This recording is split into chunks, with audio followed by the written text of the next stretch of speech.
Aleluia! História linda! Bom dia, igreja! Eu me chamo Euriano, um discípulo de Jesus em processo de restauração. Estou hoje aqui essa manhã para dar continuidade a essa série Mulheres Notáveis.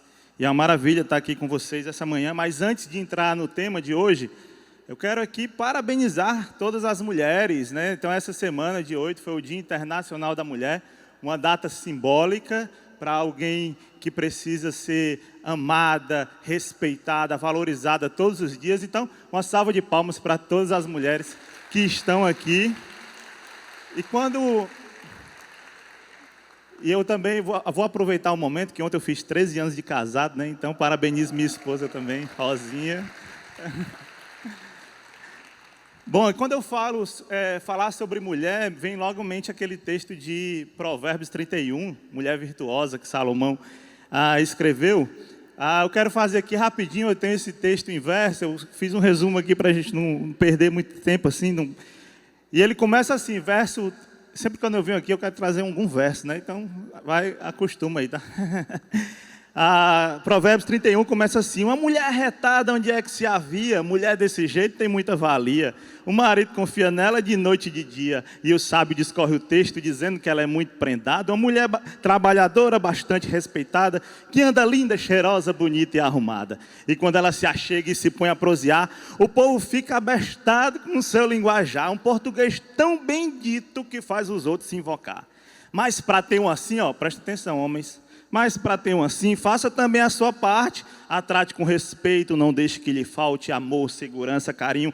Seja um homem, não um traste. A beleza engana demais, a formosura não vale de nada, mas a mulher temente ao Senhor será um bocado elogiada, merece uma ruma de coisa e será bem recompensada. Essa é uma tradução cearense para esse texto, né, da mulher virtuosa, só que existe um outro trecho da Bíblia que fala da mulher virtuosa. Não sei se vocês sabem qual é esse trecho, mas está lá em Ruth, capítulo 3, verso 11. É uma fala de Boaz. Boaz está falando isso para ela, ele diz: não se preocupe com nada, minha filha, farei o que me pediu, pois toda a cidade sabe que você é uma mulher virtuosa. Aqui Boaz está falando de Ruth, falando dessa mulher virtuosa. E alguns estudiosos não descartam a possibilidade de que quando Salomão escreveu esse texto foi falando de Ruth. Inclusive tem algumas traduções da Bíblia hebraica que coloca Ruth logo depois de Provérbios. Acabou Provérbios 31, falou da mulher virtuosa, entre Ruth. Não descarta. Mas sendo ou não sendo, convido vocês a abrir em Ruth, capítulo 1. Vamos voltar lá para o início, para a gente descobrir aqui juntos o que é que essa mulher fez para merecer esse título de mulher virtuosa. Quem é essa mulher? O que é que ela fez para, junto com Esté, que é a nossa personagem de hoje à tarde, né, que vai ser abordada aqui hoje à tarde, seriam as únicas duas mulheres que têm um livro com seu nome na Bíblia. Então, o que foi que ela fez? E aqui vamos descobrir junto. Você pode abrir sua Bíblia, seu aplicativo, também vai aparecer aqui no telão. Então, Ruth, capítulo 1, verso 1, começa dizendo assim: nos dias em que os juízes governavam Israel, houve grande fome na terra. Por isso, um homem deixou seu lar em Belém de Judá e foi morar na terra de Moabe, levando consigo esposa e 2 filhos. O homem se chamava Elimeleque e a esposa Noemi. Os filhos se chamavam Malom e Quilion. Eram efrateus de Belém de Judá. Quando chegaram a Moabe, estabeleceram-se ali. Elimeleque morreu e Noemi ficou com os 2 filhos. Eles se casaram com mulheres moabitas que se chamavam Ruth e Orfa. Cerca de 10 anos depois, Malom e Quilion também morreram. Noemi ficou sozinha, sem os 2 filhos e sem o marido. Vamos depois dar continuidade ao texto, mas queria orar aqui com vocês. Pai querido, Pai amado, Deus, muito obrigado por esse dia, obrigado por essa manhã, obrigado por tudo que o Senhor já tem feito por nós. Pai, obrigado pela semana que nós tivemos. Pode ser semanas de lutas ou não, mas cremos que o Senhor esteve presente em cada momento da nossa vida. O Senhor tem conduzido a nossa vida até aqui. Então, glórias a Deus por isso, Pai. Glórias a Ti por isso. Abençoa essa manhã, que a Tua graça seja derramada sobre todos. Que essa mensagem possa alcançar o coração de todos que estão aqui, em nome de Jesus. Amém.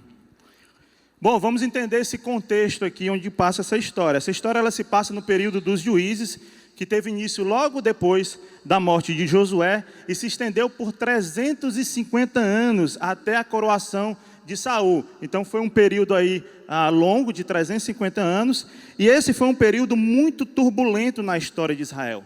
Você vê aí no gráfico, né, começou com Josué, vai até Saul. Então esse período de 350 anos foi um período muito turbulento na história de Israel. Foi um tempo de instabilidade política. Israel era comandada por um juiz, mas nem todos eles fizeram o que era certo diante de Deus. Foi um tempo de infidelidade espiritual. O povo de Deus passou a adorar outros deuses. Eles passaram a cultuar Baal, que prometia a fertilidade da terra. E como o povo vivia da agricultura, então correram para Baal, que Baal era o que ia resolver mais rápido. Não queria esperar o tempo de Deus. Aquela questão a prosperidade tem que ser logo, né? Então corria para Baal para resolver a sua situação.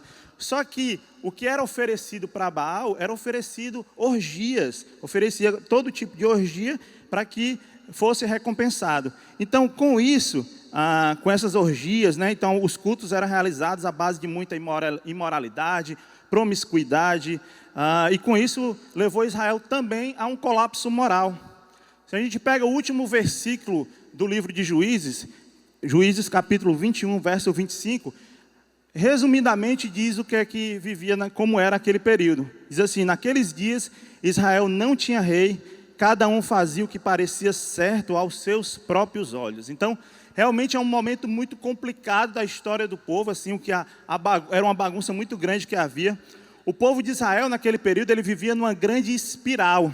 O que é que acontecia naquele período? Os israelitas pecavam, adorando outro Deus. Isso provocava a ira de Deus.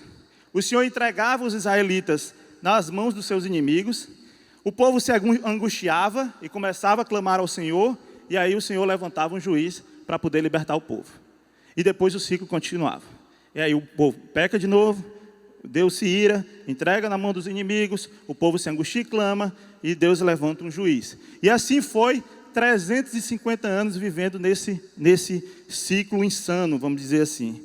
Então a história de Ruth inicia justamente nesse momento, um momento de dor, um momento de guerras, um momento de fome, de pobreza, um grande momento de crise que talvez lembre um pouco do que nós até estamos vivendo hoje, com guerras, com fome, pandemia, com tudo isso que nós estamos vivendo, com instabilidade política, com depravação. Então pode lembrar um pouco disso. Agora é interessante como diante de um contexto desse, Deus ele nos presenteia com o livro de Ruth. É um presente que Deus nos dá, porque se você pega o livro de Ruth e o livro de Juízes, você vê o contraste que há nos dois livros. O livro de Juízes vai falando de guerras, vai falando de contendas, vai falando dessa instabilidade. Já o livro de Ruth é uma grande história de amor. Talvez seja a história de amor, a melhor história de amor da literatura mundial que já houve, seja o livro de Ruth. Então, se eu fosse dar um nome para essa história ou para essa mensagem de hoje, se eu fosse dar, não, já dando nome para essa mensagem de hoje, eu diria que essa mensagem é: somos todos Ruth. Somos todos Ruth. Né? Levanta a bandeira: somos todos fulano, somos todos Beltrano, somos todos Cicrano. Pois somos todos Ruth, o tema de hoje. Então vamos adentrar um pouco nessa grande história de amor. Como nós lemos ali no capítulo 1, essa história começa contando, fala de um pai de família, Elimeleque. Ele resolve pegar a sua esposa, os seus 2 filhos e fugir da crise. Ele queria ir embora, queria ir para um lugar melhor, deixar a sua terra, deixar o seu povo para trás, pegar o que ele tinha de finanças e vou tentar a vida em outro local que eu consiga ser mais próspero. Então, a história começa aí. E se nós pensarmos humanamente, o que Elimeleque faz, ele é válido. Afinal, qual é o pai de família que não quer dar o melhor para os seus filhos? Qual é o pai de família que não quer dar o melhor para a sua esposa? Qual é o pai de família que diante de uma crise dessa quer resolver a situação, não quer ver os seus passando por dificuldade? Então é muito válido o que Elimeleque faz. O problema é que essa atitude que Elimeleque toma foi uma decisão tomada por si mesmo, baseado nas suas forças, no seu querer e não no querer de Deus. Porque deixar uma cidade naquele tempo, naquele contexto, é diferente de hoje, tá no meio da crise, eu dizer assim: não, eu vou com a minha família, eu vou embora para São Paulo, ou vou embora para o Canadá, para Portugal, para Morada Nova, Quixeramobim, enfim, qualquer canto aí, é diferente. Porque naquele período você deixar a sua cidade, Belém, era dizer assim, eu estou deixando o povo santo escolhido, eu estou deixando a terra prometida, eu estou deixando até de cultuar a Deus, porque naquele período o local de cultuar a Deus era ali. Então ele não tinha como ir para outra cidade e cultuar a Deus.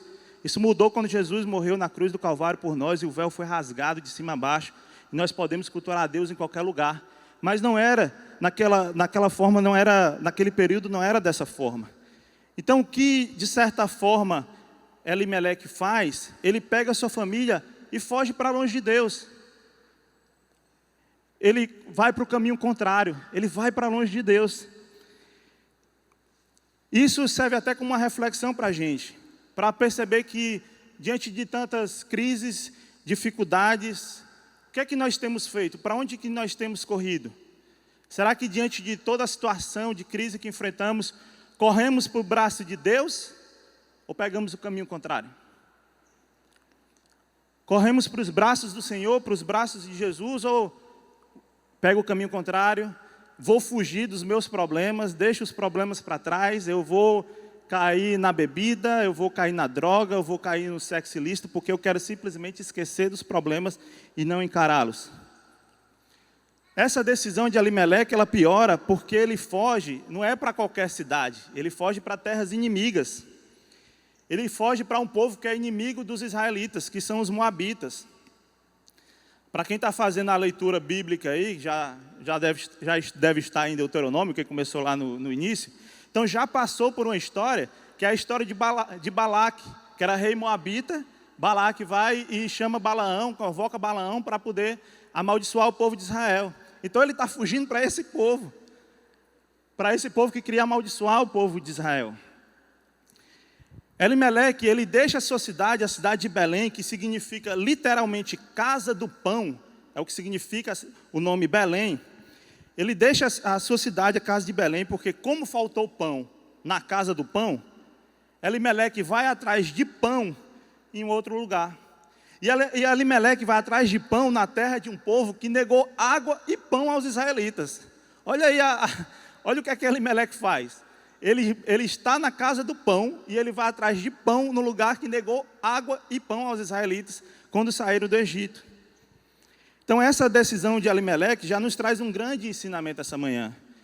Que em tempos de crise, o que é melhor nós fazermos? Fugir delas ou encarar? Agora tem uma questão, se eu resolvo encarar, como eu encaro? Com as minhas próprias forças ou encaro confiando no Deus da provisão? Um Deus que tudo pode, um Deus que vai caminhar comigo lado a lado, fazendo as coisas no tempo dele. Então Elimeleque abandona a casa de pão e acaba encontrando a morte ao invés de pão. E se a situação já não estava bem, ela fica pior. Que aí seus filhos passam 10 anos lá, casam com mulheres da região, mulheres que adoravam outros deuses, que tinham uma outra cultura, e eles também morrem. E Noemi, a sua esposa, nesse momento, ela fica só, sem marido, sem filho, sem descendência, sem posses, sem esperança. Então o plano dá todo errado. Ela fica sem nada. Não é à toa que no verso 20 desse capítulo 1, ela diz que ela muda o nome dela. Ela se chama Noemi, que significa agradável, e ela diz, não, agora me chame de Mara, que significa amarga. Hamilton, semana passada, até falou sobre isso, como o nome, ele dá as características da pessoa. Então, o nome dela era o nome de uma pessoa alegre, uma pessoa agradável. E ela, nesse momento, ela diz, não me chame mais assim, me chame de Mara.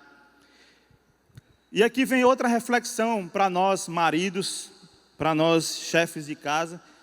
Será que as decisões que eu tenho tomado como chefe do meu lar, elas têm sido boas para a minha família? Será que eu tenho tornado a vida da minha esposa e dos meus filhos mais depressivos, tenho roubado a alegria deles a partir das decisões que eu tenho tomado? Será que as decisões que eu tenho tomado têm sido baseadas apenas nas minhas forças e não nas forças de Deus? Será que eu tenho decepcionado a minha família, pensando somente naquilo que eu acho que eu posso fazer e não no que Deus pode fazer? E é justamente nesse momento que entra a nossa personagem principal aqui na história, que é Ruth. Aqui nós vemos o porquê que essa mulher ela se tornou essa mulher virtuosa, essa mulher notável. E aí eu quero destacar aqui 3 aspectos da vida de Ruth, que é a sua amizade, sua fé e o seu esforço, a sua força de vontade. São 3 características fortes de Ruth. Vamos voltar aqui para a palavra, capítulo 1, verso 6. Tem a continuidade lá do texto. Então, Noemi soube em Moabe que o Senhor havia abençoado o seu povo, dando-lhe boas colheitas. Então, Noemi e suas noras se prepararam para deixar Moabe. Ela partiu com as suas noras do lugar onde havia morado e seguiram para a terra de Judá. A certa altura, porém, Noemi disse às noras: voltem para a casa de suas mães, que o Senhor as recompense pelo amor que demonstraram por seus maridos e por mim. Que o Senhor as abençoe com a segurança de um novo casamento. Então deu-lhes um beijo de despedida e as 3 começaram a chorar em alta voz.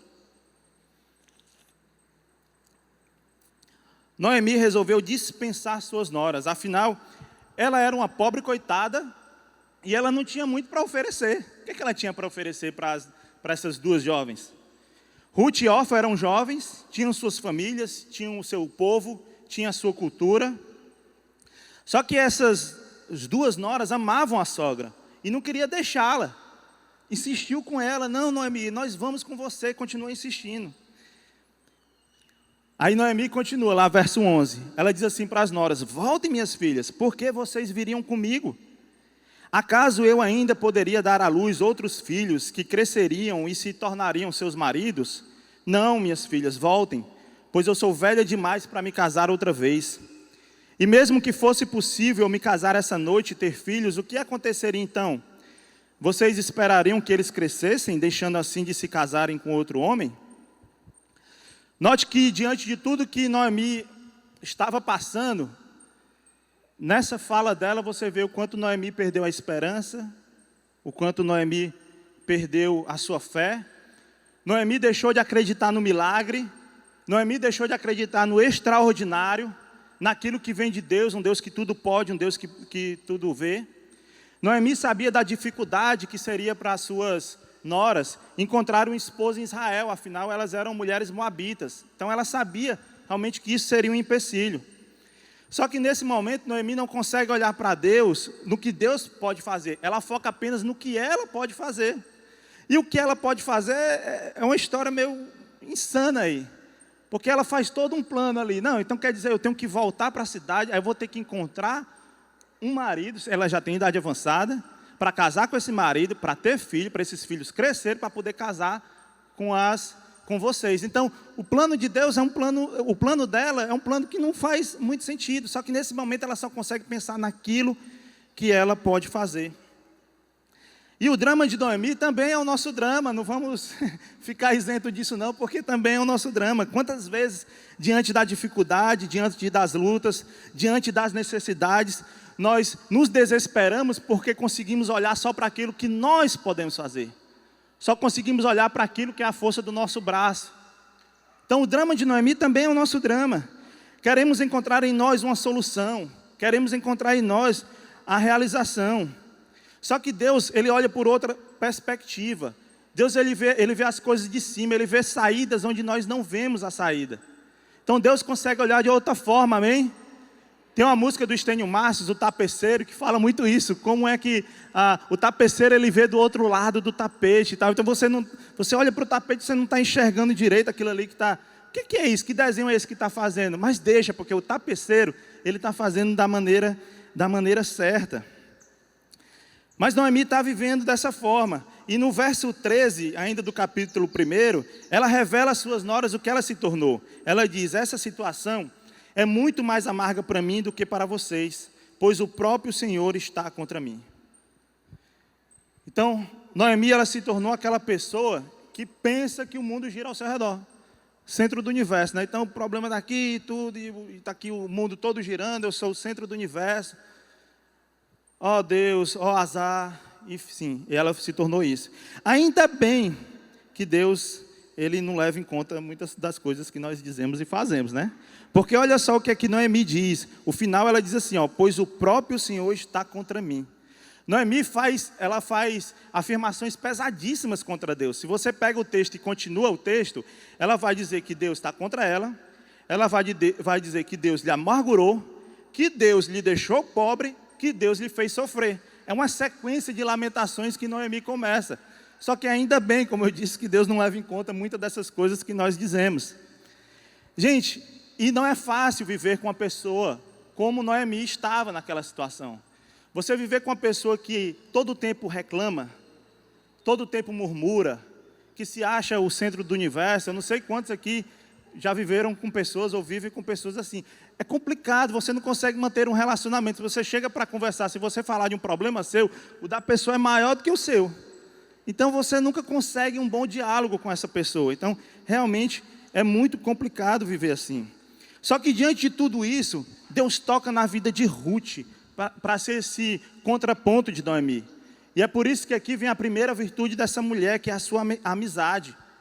Porque apesar de todo o estado depressivo, de toda a amargura que Noemi estava passando, Ruth conhecia verdadeiramente a sua sogra, e Ruth amava a sua sogra, ao ponto de saber que a Noemi que estava ali não era a Noemi que ela conheceu.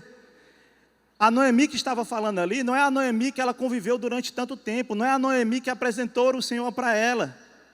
Ela viu, ela percebe assim. Eu sei o que é isso, porque eu lembro claramente no dia que eu cheguei na casa da minha mãe, e minha mãe estava desconfigurada, sofrendo com um processo seríssimo de depressão, e a minha mãe não estava sendo a minha mãe. E eu e meu irmão, nós tivemos que agir logo para poder conseguir uma solução, levar ela no médico para poder entender o que estava acontecendo com ela, para ela voltar a ser quem ela era, porque ela não conseguia se enxergar assim. E nós, filhos que conhecemos, sabemos, não, mãe, tem alguma coisa errada aí. Então era isso que estava acontecendo, e Ruth, Deus dá esse discernimento para Ruth, para entender que essa não era a Noemi que ela conhecia. A Noemi que Ruth conhecia era uma mulher agradável, uma mulher amiga, uma mulher temente ao Senhor. Ela sabia que essa Noemi que estava ali naquele corpo não era a Noemi, portanto, o seu amor, a sua amizade pela sogra faz ela abrir mão de algo mais confortável para ela. Afinal, ficar na cidade que ela nasceu, o texto fala, né, volte para suas mães, ela tinha família. Então ela poderia voltar para a sua casa, voltar para suas mães, voltar para a sua família, voltar para os seus amigos, voltar para o seu povo. Seria muito mais confortável do que seguir com Ruth. E é nesse momento que surge um dos versículos mais utilizados em casamento, que com certeza você já deve ter recebido um convite de casamento. Pastor Zé Edson, que já realizou uns 1.500 casamentos, já deve ter recebido muito convite assim. Só que é um convite que quem não sabe, pega e olha assim, e diz, oh, coisa linda, rapaz, quem é esse homem que disse isso para essa mulher? Aí quando vai ver, não foi uma nora que disse para a sogra, né? Então lá no verso 16, diz assim, ó, Ruth respondeu, não insista comigo para deixá-la e voltar. Aonde você for, irei. Onde você viver, lá viverei. Seu povo será o meu povo e seu Deus o meu Deus. Onde você morrer, ali morrerei e serei sepultada. Que o Senhor me castigue severamente se eu permitir que qualquer coisa, a não ser a morte, nos separe. Ô declaração de amor linda. Por isso que o livro de Ruth é um dos livros mais bonitos que nós temos aí na palavra de Deus.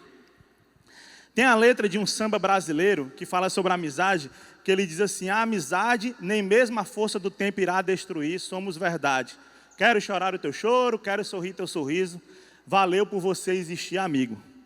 É um samba muito conhecido. E o que o Ruth faz aqui com Noemi é isso. Ela diz, Noemi, a nossa amizade nem mesmo a força do tempo irá destruir, porque é de verdade. Noemi, eu quero chorar o teu choro. Noemi, eu quero sorrir teu sorriso. Noemi, valeu por você ter entrado na minha vida, por você ter apresentado esse Deus para mim. Valeu, Noemi, por você existir. Valeu por você existir, minha amiga. Então Ruth faz esse belíssimo voto diante de Deus para a sua sogra. Porém, foi um voto muito custoso para ela, porque ela se compromete em deixar um caminho mais seguro por um caminho de incertezas. Quem seria Ruth em Israel? Ruth chegaria em Israel e seria a viúva moabita, a mulher estrangeira. Ela perderia a sua identidade em outra terra. E é justamente nesse momento que se revela a segunda virtude dessa grande mulher, que é a sua fé. Nesse momento nós vemos que a fé de Ruth, ela se torna muito maior do que a fé de Noemi. Ruth se torna mais crente que Noemi. Ela além de decidir morar com a sogra, o que ela decide aqui é seguir o mesmo Deus da sogra. Não é só, não, vou me mudar para a casa da minha sogra, mas ela segue o Deus dela, eu sigo o meu. Não foi assim. Eu quero ir com a minha sogra e eu quero seguir o mesmo Deus da minha sogra. Ruth foi alcançada pela graça de Deus, mesmo não sendo israelita, mesmo sendo estrangeira, mesmo sendo de um povo que era inimigo do povo de Israel. E Deus vai lá com a sua graça e alcança Ruth.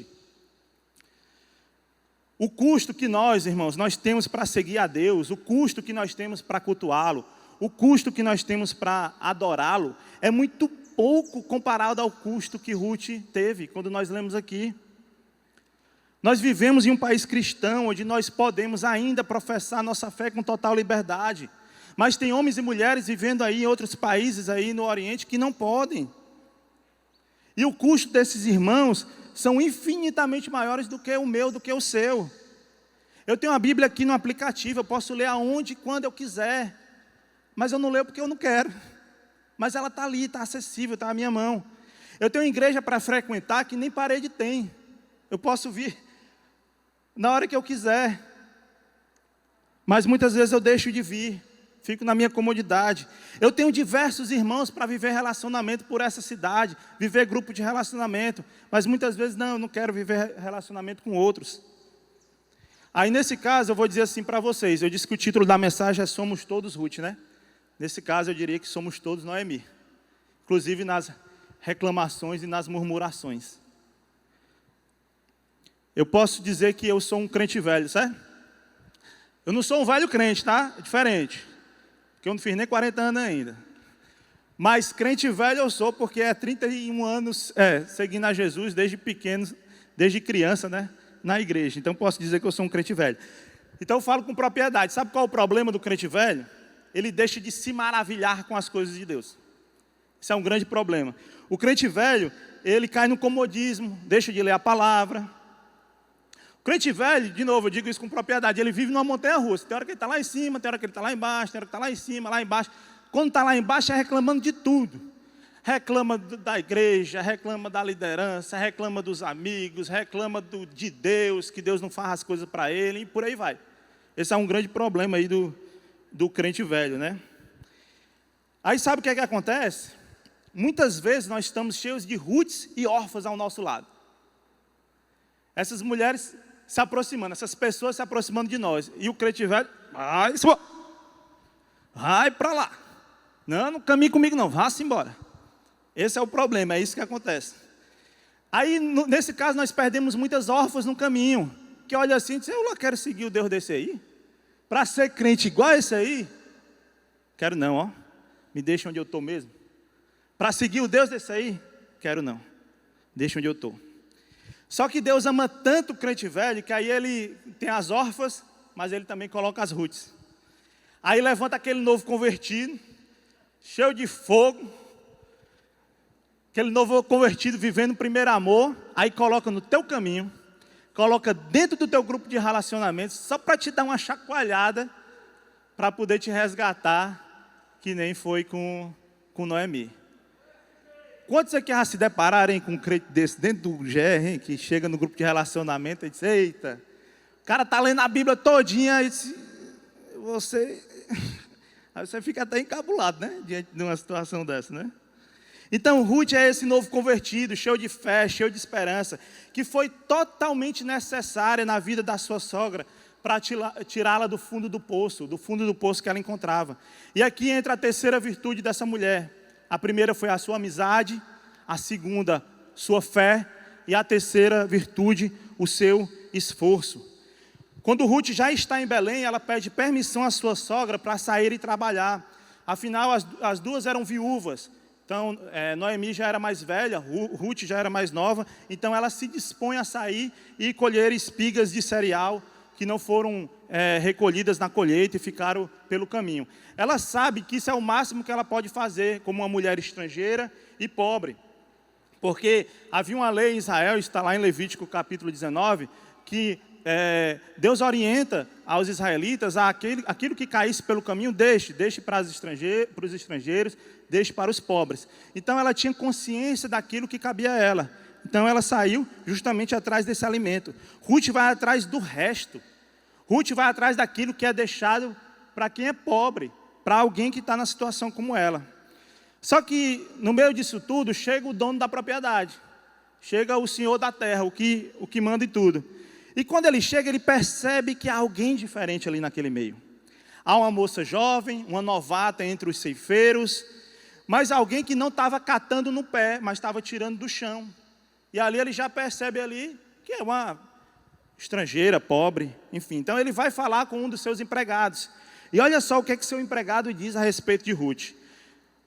Capítulo 2, verso 6. O capataz respondeu: é a moça que veio de Moabe com Noemi.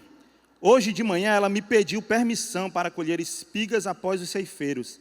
Desde que chegou, não parou de trabalhar um instante sequer, a não ser por alguns minutos de descanso no abrigo. Ruth, nesse momento, ela não foi vista como, é a viúva moabita. É a mulher estrangeira. Não. Ela foi vista como uma mulher esforçada, uma mulher que tinha muita força de vontade. Essa foi a característica que saltou aos olhos de quem estava ali perto. Ruth trabalhou com fé.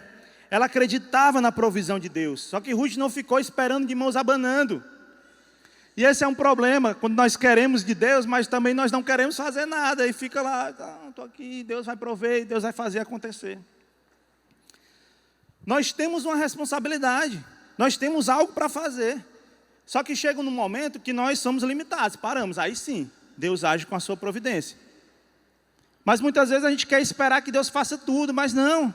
Deus está olhando assim e diz, tu não vai fazer nada não, e sou eu sozinho para fazer. Eu tenho que cuidar do mundo todinho, você tem que cuidar da sua vida e você ainda não faz. É mais ou menos isso que Deus diz. Eu quero tanto passar no vestibular. Quer? Então estude.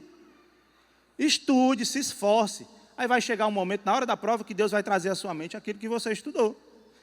Eu quero tanto me livrar das dívidas. Quer? Então pare de gastar. Poupe. Que Deus vai lhe ajudar. Eu quero tanto bom emprego. Quer? Então capacite-se. Conheça pessoas, faça network. Que aí Deus ele vai conectar pessoas em pessoas para chegar até em você. Eu quero tanto restaurar meu casamento. Quer? Então veja primeiro o que é que cabe em você que precisa ser mudado. Para que Deus possa agir em você e agir na vida do seu esposo. E aqui eu faço uma propaganda rapidinho. CR Casais amanhã, segunda-feira, para quem quer restaurar seus relacionamentos, pode vir. Comece, se você está precisando disso aqui, então já começa amanhã. Então Ruth, ela foi fazer o que cabia para ela. E diante de todo o caos, diante de toda a situação geopolítica que vivia o povo de Israel naquela época, Deus ele olha para o ordinário. É interessante isso, a gente agora está vivendo esse período aí, guerra acontecendo ali na Rússia, na Ucrânia, a gente não sabe até onde vai se estender, mas saiba de uma coisa, o Deus que nós cremos é o Deus onisciente, onipresente, onipotente. É o Deus que está olhando para o que está acontecendo lá naquela guerra, e é o Deus que está olhando para dentro da tua casa, e Ele sabe da tua necessidade, Ele sabe daquilo que precisa, Ele sabe o que é que está ali no seu coração. Então Ele é um Deus que Ele age extraordinariamente, mas Ele vai olhar ali para as coisinhas simples, para o ordinário do dia a dia. Então Ele atenta para aquela jovem moabita. Olha só, o que estava acontecendo, aquela história toda no livro de Juízes. Falei ali no início, né? Aquele ciclo insano que acontecia. Aí Deus olha para uma jovem moabita que estava catando espigas ao sol e age de forma extraordinária na vida dela. E olha só o que acontece no capítulo 3, verso 8. Olha só o que acontece a partir disso aí. Boaz foi até Ruth e disse: ouça minha filha, quando for colher espigas, fique conosco, não vá a nenhum outro campo. Então Ruth já consegue um emprego, primeira coisa. Não vá a nenhum outro campo, é aqui que você vai ficar. Acompanhe as moças que trabalham para mim. Observe em que parte do campo estão colhendo e vá atrás delas. Avisei aos homens para não a tratarem mal. Ela consegue um emprego e agora segurança. Ninguém vai tratá-la mal. E quando tiver sede, sirva-se da água que os servos tiram do poço. Emprego, segurança e água boa. Pula lá para o verso 14. Na hora da refeição, Boaz lhe disse: venha cá e sirva-se de comida, também pode molhar o pão no vinagre. Ruth sentou-se junto aos ceifeiros e Boaz lhe deu grãos tostados. Ela comeu até ficar satisfeita e ainda sobrou alimento. Ela consegue emprego, ela consegue segurança, ela consegue água boa e ela consegue comida boa. Tudo acontecendo na mesma hora. Quando Ruth voltou ao trabalho, Boaz ordenou aos seus servos: permitam que ela colhe espiga entre os feixes e não a incomodem. Tirem dos feixes algumas espigas de cevada e deixem-nas cair para que elas recolham e não a atrapalhem. Ela consegue emprego, ela consegue segurança, ela consegue água boa, comida boa e colheita boa. Olha só Deus agindo extraordinariamente no ordinário. Ruth se admira com tanta bondade, ela agradece, pois ela sabe que ali é Deus agindo na sua vida. É a graça de Deus sobre a vida dela. E por isso ela se torna uma pessoa grata por aquilo que acontece na vida dela, porque ela sabe o que é que ela merecia. Ela, enquanto pobre, enquanto estrangeira, era colher só as espigas que estavam no chão e já estava por satisfeito. Mas não, mas Deus faz muito mais pela vida dela. E ela é muito grata a Deus por isso. Tem uma frase do John Piper que diz assim: pessoas orgulhosas não se maravilham quando são bem tratadas. Não são profundamente gratas, mas as humildes sim. Essa frase do Piper está no livro Doce e Amargura. Então ele fala justamente nesse livro sobre Ruth. Então a partir daí a vida de Ruth começa a mudar. Tem uma música do Kleber Lucas que diz assim: porque andar com Deus é viver de fé em fé. É ver o céu se abrir e o impossível acontecer. Essa é a trilha sonora que estava tocando no Spotify de Ruth nessa hora. Glória a Deus. Andar com Deus de fé em fé. Aqui nós vemos o agir de Deus na vida de uma mulher que, mesmo sendo nova convertida, mostrou ter uma fé gigante. Os prognósticos para a sua vida seriam o pior possível. Ela iria para uma terra viver na pobreza. Ela iria para uma terra para ser hostilizada. Ela iria para uma terra sem ter grandes chances de casar, de constituir uma família, de ter uma descendência. Era isso que estava sendo mostrado, o que os olhos humanos conseguiam ver era isso. Ela foi para isso, só que ela foi para isso com fé no Deus que ela aceitou, com fé no Deus que a alcançou. Ruth poderia ter saído naquele dia, quando ela falou com Noemi, pediu permissão para poder sair de casa e colher as espigas. Ela podia ter saído naquele dia, ido parar na terra de alguém que fizesse algo mal para ela, que pudesse abusá-la. Poderia muito bem. Olha o que é que diz o último versículo de Juízes. Cada um fazia o que era bem aos próprios olhos, não tinha regra não. Então ela poderia ter acontecido isso com ela. Ela poderia ter morrido, sei lá, de inanição, porque ela estava ali catando espigas no sol, sem comer, sem beber direito. Ela poderia nem ter voltado para casa. Mas Deus olhou para Ruth, viu o seu coração amável, Deus viu a sua fé, Deus viu a sua garra, Deus viu o seu esforço, e Deus a recompensou diante de tudo isso. Olhou para as virtudes dela e Deus a recompensou. Agora olha só como o plano de Deus é perfeito na vida de Ruth. Quando ela vai falar para a sua sogra sobre esse homem, aí ela descobre que é um parente da família. Noemi diz assim para ela: o Senhor a abençoe, disse Noemi à nora. O Senhor não deixou de lado sua bondade tanto pelos vivos como pelos mortos.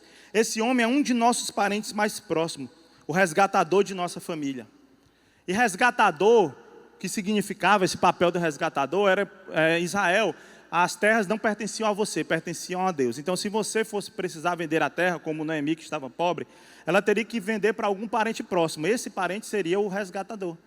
Só que aí no caso aqui na história, e a gente lê lá no capítulo 3 falando, que além de comprar o terreno, teria que casar com Ruth, que era herdeira de ela é viúva de um dos herdeiros. Aí teria que casar com Ruth também. Então Boaz, nesse momento, ele não surgiu por acaso na vida de Ruth. Ele era a pessoa certa, no lugar certo. Deus escolheu Boaz para poder alcançar a vida de Ruth.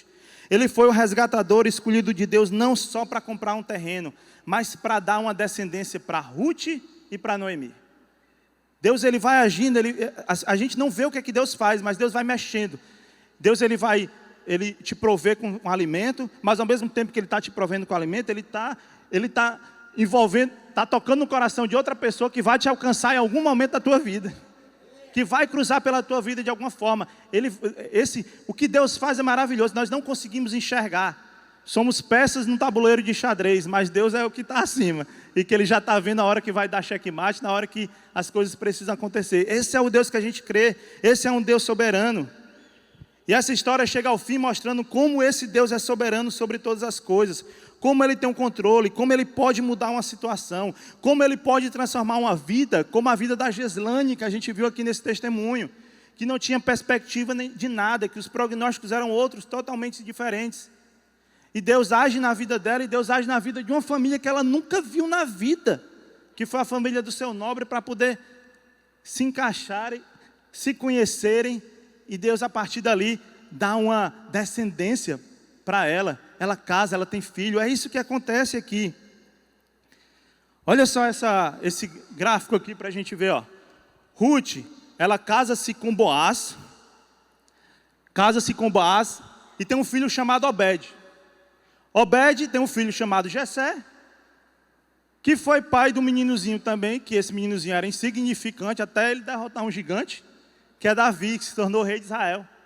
Davi foi pai de Salomão, que foi pai de Roboão, que foi mais... Aí vem a sequência, né? De um monte de gente aí, dessa descendência. Aí chega um homem chamado Jacó, que foi pai de José, que foi pai de quem? Jesus Cristo. Olha o que é que Deus faz na descendência. Olha o que é que Deus faz na história dessa mulher. Ruth volta com Noemi para a casa do pão, e da sua descendência veio Jesus, que é o pão da vida. É o pão da vida, é aquilo que a gente precisa todos os dias, todas as manhãs. Jesus, o pão da vida. Ela volta para lá, para a casa do pão, e da sua descendência vem o pão da vida. O que Deus faz na vida dessa mulher, notável, por meio da sua amizade, por meio da sua fé, por meio do seu esforço, é isso que demonstra ela ser essa mulher virtuosa. Porque foi a partir dela que surgiu o resgatador do mundo.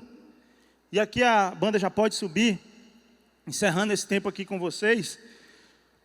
Porque não importa, gente, se você, homem, mulheres que estiverem aqui, crianças, não importa de onde você veio, não importa qual é a sua família, não importa qual é o seu sobrenome, não importa qual é a sua conta bancária, se tem muito, se tem pouco, não importa. O que importa para Deus é o que move o seu coração. O que importa para Deus é a fé que você tem nele. Essas outras coisas para Deus não valem de muita coisa não vale de nada, mas aquilo que está no seu coração, aquilo que move seu coração, a sua fé, é isso que importa para Deus.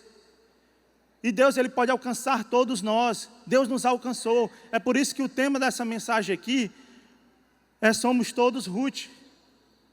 Porque todos nós, no final das contas, somos Ruth. Éramos estrangeiros.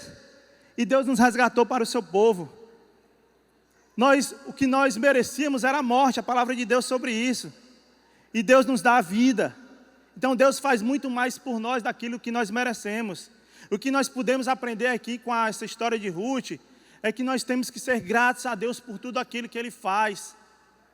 Ser amigo em qualquer ocasião, poder alcançar o outro, poder tocar no próximo, viver relacionamento de verdade, ter fé em Deus, apesar das circunstâncias, apesar de pandemia, apesar de guerra, apesar da situação financeira, a gasolina no preço que está, continuar tendo fé num Deus que é um Deus da provisão.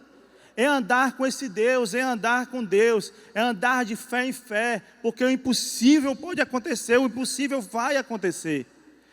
Mas também tem a questão do esforço, é isso que a gente aprende com ela. Nós temos que fazer também o nosso papel, não adianta ficar esperando de mãos abanando.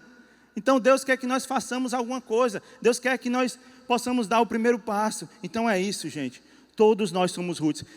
Quem aqui pode levantar a mão e dizer, eu sou Ruth? Glória a Deus, aleluia! Todos nós fomos alcançados pela graça de Deus. E se por acaso tem alguém aqui que ainda não foi alcançado por essa graça, se tem alguém aqui que ouve falar desse Jesus, mas nunca disse, eu quero esse Jesus na minha vida, como meu Senhor, como meu Salvador, como meu resgatador, eu quero fazer parte desse time de Ruths.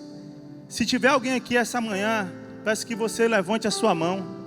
para que a gente possa te identificar, ou então na internet, se tiver alguém na internet que quer dizer, eu quero aceitar esse Jesus, eu quero esse resgatador, eu quero ser como Ruth. Se não tem, que possamos continuar sendo como Ruth, sendo gratos a Deus, fazendo o nosso papel, continuando com fé, continuando com essa amizade, continuando com o nosso esforço, para a honra e glória de Deus. Quero orar aqui encerrando. Deus, muito obrigado, Pai, muito obrigado por essa manhã, muito obrigado por tudo que o Senhor tem feito por nós. Deus, continue nos usando, Senhor Deus, para a honra e glória do Teu santo nome, Pai. Que possamos ser mais parecidos com Ruth, Pai. Que possamos ter esse coração aberto, Senhor Deus. Esse coração humilde, Senhor Deus, grato a Ti por tudo, Deus. Deus, louvado seja o Teu santo nome, Senhor Deus. Nos abençoa para tocar na vida de Noemi, para tocar na vida de pessoas que nós vamos encontrar pelo caminho. Que possamos, Senhor Deus, tocar nessas vidas, para que o Senhor possa alcançar essas vidas através de nós. Louvado seja o Teu santo nome, Deus. É o que eu te peço e te agradeço. Amém, amém, amém. Glória a Deus.